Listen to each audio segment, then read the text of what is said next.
Everybody, it is Mark Masters, and it's Always Bookin Comedy. It's Monday night. Joseph is figuring something out right now, and I'm just going to chat with you for a moment. It's Joseph runs some incredible comedy shows. I can't wait to talk to him. And we'll get into it real soon. Let's see if I can mute it. There we go. Okay, so you're just going to be able to chat with me for a second. And let me just let him know that I muted you. Give me a thumbs up when you can hear me. Okay. Let me also tell him that we are live. So, yeah, what can we talk about until Joseph gets on? I guess I'll tell you my experience with Joseph. Actually, this picture that's above me is from a show I did with Joseph. He's an incredible showrunner out in muted. The Washington area. And then I unmute it, and I still can't hear you. Okay, check. Sounds like he still can't hear me. I'm gonna. Still can't hear you. Maybe just give me 1 sec. All right. Okay, so anyways, we did a show together. And here we go. Oh, you can hear me? I can hear you now. Okay, terrific. We're live, everybody. Woo! Here we go. I couldn't think of a better way to start the fucking live stream. Monday night with Joseph Rogers, all the way from Bremerton, Washington. Kitsap Comedy. Joseph, tell us all about it. I did your show. It was incredible. You got a nice little scene out there. Yeah, 13 years, going on 14 years in June now for just doing comedy in this area and building a scene from the ground up.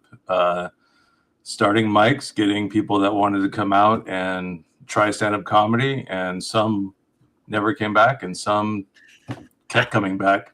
And so now we have a comedy scene here of about 12 local comics that are pretty regular and get booked on gigs outside of Kitsap now. So it's always exciting to see comics utilize these opportunities to get better and get booked. That's amazing. Not have to go to Seattle and Tacoma. They can just practice right here in Bremerton, 8 to 10 minutes at a time if they wanted to. I love that. Can you, for people who aren't real familiar with the geography of your area, and you just alluded to it, not wanting to drive to Seattle or Tacoma, these bigger places, where you're on an island, right? Yeah, it's a peninsula that has a small part of the land still connected to the mainland. So it's technically not an island, but there's a bridge that you have to drive across from Tacoma, or you can take a ferry. You can either drive onto the ferry or walk over to the ferry to Seattle to Bremerton. And it's an hour-long ferry ride if you take the vehicle ferry. So a lot of times I try to do a lot of my rooms walking distance from the ferry terminal.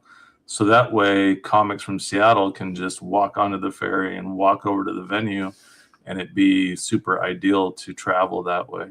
That's incredible. Can you take the ferry back after a show, or do you have to book them early in the show, or how does that work?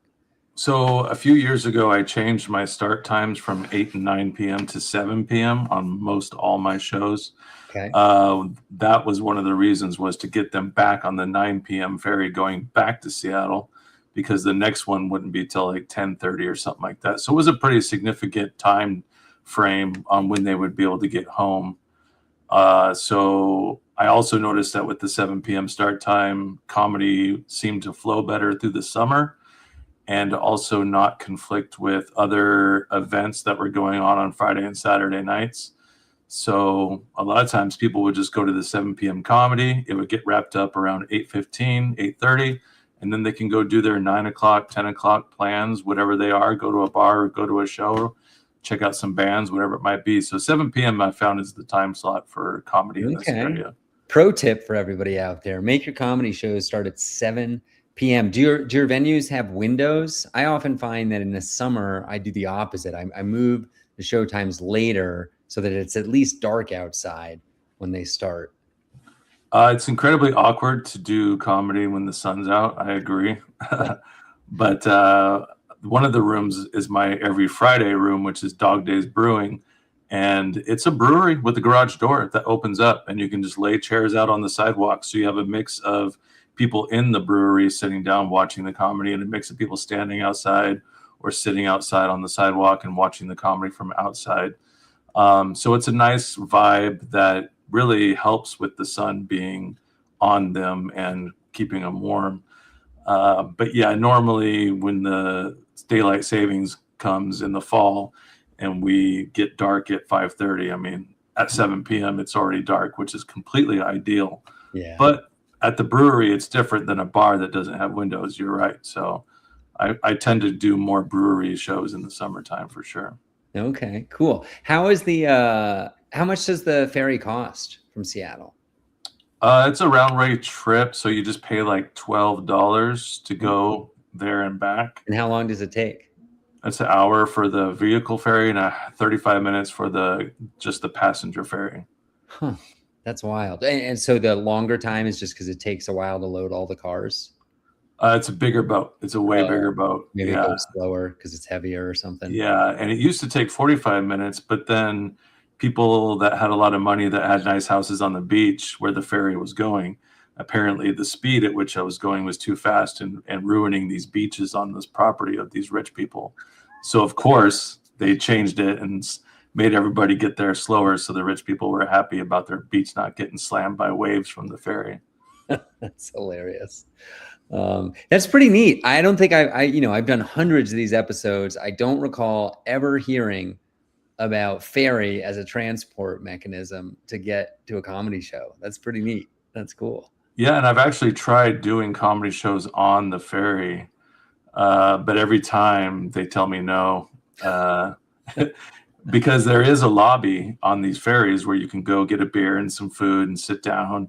And, so I'm thinking like 45-minute show, Yeah.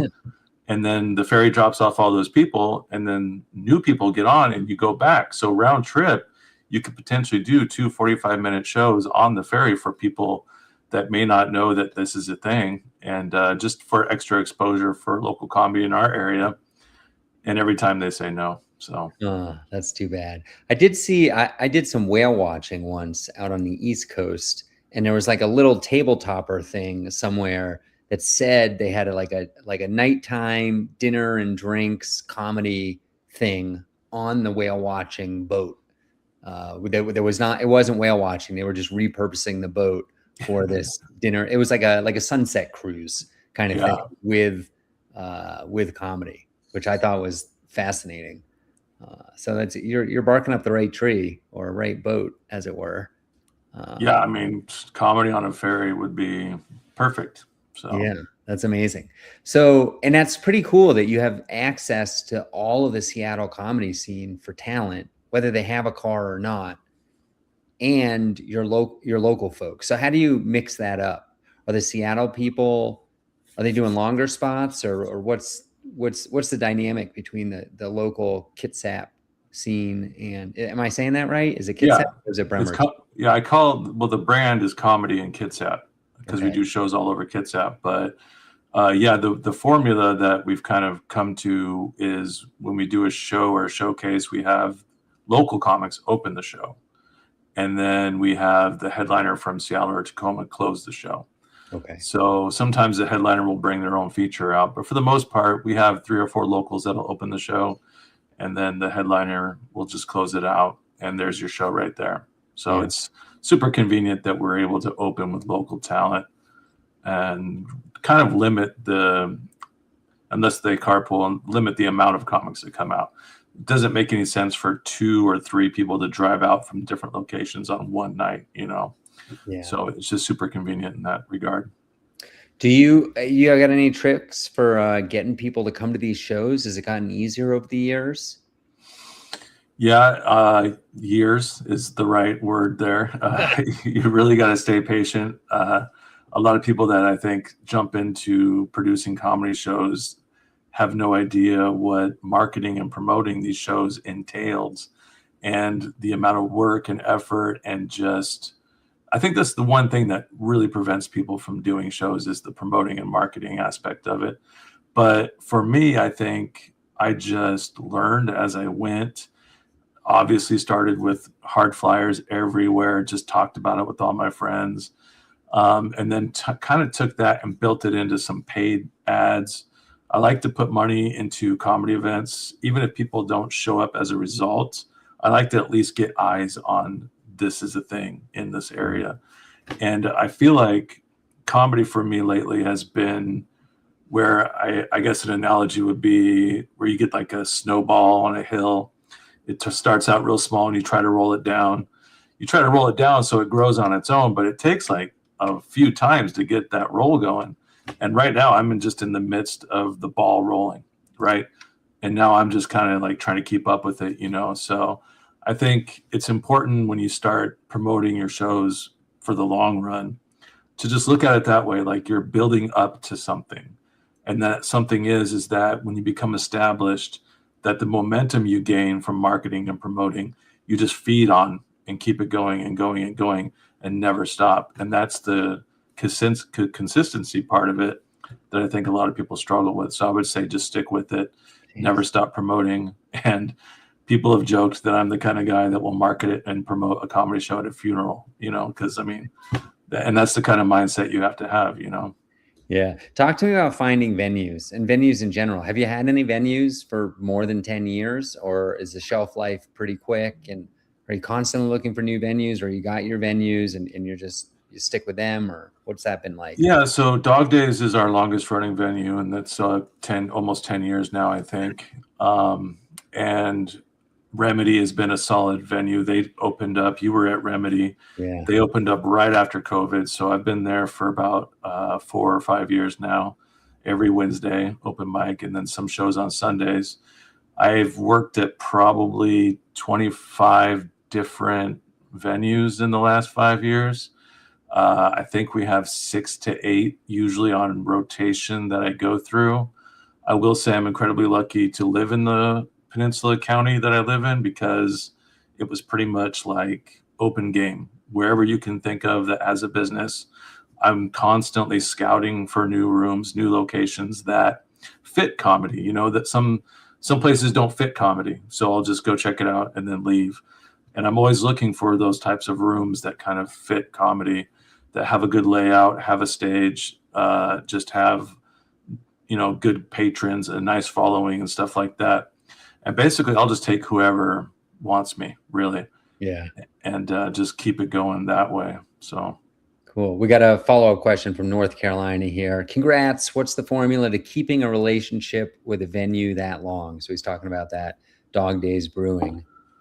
I think really if you have a mindset when you keep a relationship with a room that you lay out some rules ahead of time, like an exclusivity type deal where you only do comedy shows through you, because some bars are like, oh, your comedy nights are great, so now we got a different comedy producer to come do some shows, and that never works with comedy. So just make sure you have something in place that's agreed upon in that regard. And then also when you negotiate with these places, take into consideration what it is that they're making money on, right? So the brewery is tough because they're usually just selling beer and snacks and sodas. So there's not a whole lot of money for them to put up towards the show. But if you're at a bar that has a liquor, it has a kitchen, and it has, you know, more ability to make money off the show, then you can bargain a little bit more for a budget for those rooms. But at the end of the day, there's different types of negotiating that you can settle on. But what should always be the priority is it always being a win-win scenario. Yeah. Where both sides are win, no one's taking a loss. And I think sometimes with producers, they'll be too concerned with always winning that they won't be concerned with the venue taking a loss. So you have to be aware of how much money is being spent, how much is a safe negotiation, and just continue to be transparent and have a good line of communication with the venue. And I would say that's really a good start for keeping those types of relationships. That's great. Can you talk more about the exclusivity? And I want to get into poaching in a little bit, and also ask you about, like, have people come into your area, maybe not one of your venues, but your area over this, 10 plus year period? and how has that played out? Well, I will say my nickname has become the Godfather of comedy in Kitsap because Seahorse heads. yeah. Heads. So I guess the thing is that I don't care who does comedy in this general vicinity that we're in. I just want you to put on a good show. Okay. If you're a new producer and you're booking open micers as your closers and calling them headliners, and the show is a shit show, and the crowd walks away upset or just thinking, I'm never going to do that again. Yeah. That hurts all the comedy producers in the area, because these patrons that go to these shows, they don't know whose show this is. They usually don't differentiate between producers. So that's just their impression of comedy in that area. So if you're that kind of person that's doing shit shows, then yeah, I'll say something to you. But if you put on a good show, I'll support you and help you in any way that I can. But it's important when you do shows at a venue that you have that agreement, because if another producer comes in, then you have to try to work around their dates. You have to try to work around their type of comics that they're booking. And it's just so much better to be like anybody that wants to produce a show. So if someone emails the venue, then you just let them know to send that email to you. And then you'll handle it on whether or not you'll book that person that's trying to get there. As far as poaching rooms goes, definitely understand the difference between going into a room when someone's producing already and what you're allowed to do and not do, which you don't usually talk shows if someone's already doing shows there. But also, if that producer gets fired from that venue and you go in there later, or they ask you to do shows there, if the producer prior is fired, then it's free game. You're not poaching their room, even if you do a show a month later, So it's important to understand that if a venue reaches out to you and you go to the Facebook page or wherever they post the events and you see that they're already doing comedy, you have to now then ask them, who else is this person you were working with? And maybe even ask them what kind of negotiation you guys settled on. So that way you can kind of understand what it is, because sometimes these producers will come into rooms and they'll do a show for free. And that's the worst thing you can do, because then the next person that comes in to do shows there, if they want to have someone else, and then they're like, well, this person did it for free. Why are you asking for $250, Right. So have you ever had a national company come in and do a show in your area? Not really. I've had bigger name producers do shows at rooms that I was actively doing an open mic or something like that, but never really a point to where I've had to say, hey, back off, this is my room, or anything like that. Yeah. And mostly I think that's just because when I do talk to these venues, they already know how to handle those situations. Yeah. So can you speak to the exclusivity conversations you have? Is this something like written down, or is it a handshake? Or I've never liked doing stuff in writing. I've always been more of a handshake agreement kind of guy, and basically just tell them, hey, I want you to only work with me.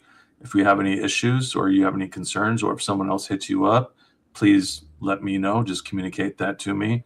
And a lot of times they don't know why you're asking for that. So just a quick breakdown of why that is and why you can't have multiple producers in one show, right? Because in music, you can have multiple producers doing music. It's just a matter of managing the calendar. But with comedy, I think it's just too different of an art form to have multiple producers in one show. So it's just something that you have to get lined up with the venue, I think is crucial for long-term success, basically. Yeah. You guys and fans out there, just a reminder, everybody who's tuned in, we've had dozens over the course of this. You can ask questions. Just type them into Twitch or YouTube, and we got a couple comedians here just talking shop. If you have a question about how comedy works, or about show running, or really anything at all, if you want us to punch up a joke, I'm sure we would be happy to do that. We got about 10 minutes, Joseph. Are there any topics that you want to cover? Yeah, I think one of the things I was excited to talk to you about was things that we've been doing recently. Sure. And things that we have lined up. We've been doing roast battle shows in Kitsap for about 7 or 8 years now. And we're doing them more regularly now than we ever have. But something I want to help get the word out about, and something that I'm excited about, is we have an all-lady roast battle show where anywhere from 6 to 8 lady comics run this roast battle show. And we call it the Mean Girls Roast Battle. And it's been getting mad reviews. It's been getting good turnouts. And we just had our first club gig last Saturday. Cool. And it was sold out at 55 people. And it was in Chehalis, so it was in a small town, but it was our club feature, and the girls just crushed it. I mean, they absolutely crushed it. And we have about 12 to 14 female roasting comics that enjoy doing this. And we're just rotating them in and out and having them roast each other and change up opponents. And they get crowned the champion of that room. We've been doing it at theaters locally here in Kitsap. And it's been going on for about a year now. And I just want to give a shout out to the ladies that are on that show, because they have been just working it and crushing it and putting in the time writing these jokes to craft a very nice show, you know. So shout out to Club Corner. It's called Cornucopia Comedy Club in Chehalis is where we were at last Saturday. It's a new club, only been open for a couple months, but they did a remodel on the venue and it looks fabulous. So is it mostly a music venue? No, before it was like it was like a brewery type venue, and then they remodeled it into a comedy club, basically. Oh, it is like a full-time comedy club. Yeah, full-time comedy club. Very cool. So. That's neat. Tell me about the format of these shows. So the format of the roast battle show is we get all the comics to go up and do a 5 to 6 minute set so the crowd can get to know them a little bit. And then we do the roast battle, where it is a shot for shot, 5 jokes, 1v1 with 3 pairs. And then after they roast each other, then we open it up to the hot seat, which I'm super proud of because it was an original idea. I'm not going to say it was the first hot seat that's ever been done in a roast battle, but we've been doing it pretty regularly for a few years now. And that's where we put the stool center stage, get all the comics on the show lined up behind them, and they each take 2 minutes at a time sitting in the hot seat and getting roasted endlessly, as rapid fire style, as many times as they can. By the panel or by all the comics on the show. Okay, so the comics are in line behind them with mics roasting the person in the chair? Yeah. Okay. And you can find those hot seats on the Comedy in Kitsap YouTube channel. And it's just so much fun, because what we do also as a little surprise is that after we roast all the comics in the hot seat, then we get an audience member who wants to come up and sit in the hot seat and get roasted by all the comics for 2 minutes. And that has been so much fun and just a great way to close the show. And then we'll take the tip jar around and say, hey, if you leave a tip in this tip jar, we'll give you the option to be complimented or roasted. And of course, most people choose roast, but every now and then they say compliment. And personally, I'm horrible with compliments, so it ends up still being a roast. But for the most part, that's the structure, just nice and simple. Yeah, it's been working out tremendously well. So it's been cool to be able to have something. And we also have our first Tacoma Comedy Club gig lined up for the Mean Girls Roast Battle on Sunday, May 3rd. So we're excited about that for sure. Very cool. So the tip thing, how exactly does that work? They drop something in a tip jar and you roast them right then, or do they all get up in line to go up on stage after they tip? Yeah, so since everyone's already on stage in line, they'll have one wireless mic and the stage mic, and then I'll go around with the tip jar with my wireless mic. So there's 3 mics available for the comics to rotate out. And so, yeah, I'll just go around to each one, and as soon as they put the money in there, we roast them. And I will say I pay attention to how much money they put in that tip jar. If you put $1 in there, we'll give you 1, maybe 2 roasts. But if you put a 20 in there, we're gonna light you up. Yeah. So, and it's always a great way to end the show. All right, we got a question online. Maybe you know this person. Who's the best at tip for roasts? Some quick people that come to mind are comedian Max Wysong, Drew Lopez, Janelle Chavera, uh, Chris Atkinson, just some local bangers that are able to come up with some really good roasts on the fly. And what we'll do sometimes in the hot seat when we bring up the audience members, we'll do a quick interview. We'll ask them where they work, their relationship status and all that. And then most of it's just off that, or when we take the tip jar around, what they look like, because obviously we don't have time to get to know each comic and what they do. So we'll just roast on how they look, basically. Right. All right, switching gears back to regular comedy shows. I think it's incredible that you've been doing this 12, 13 years. What has changed in comedy over that time? And just take out the pandemic. So just when everything was open, like is running a show today the same as it was 11, 12 years ago, or have some factors changed?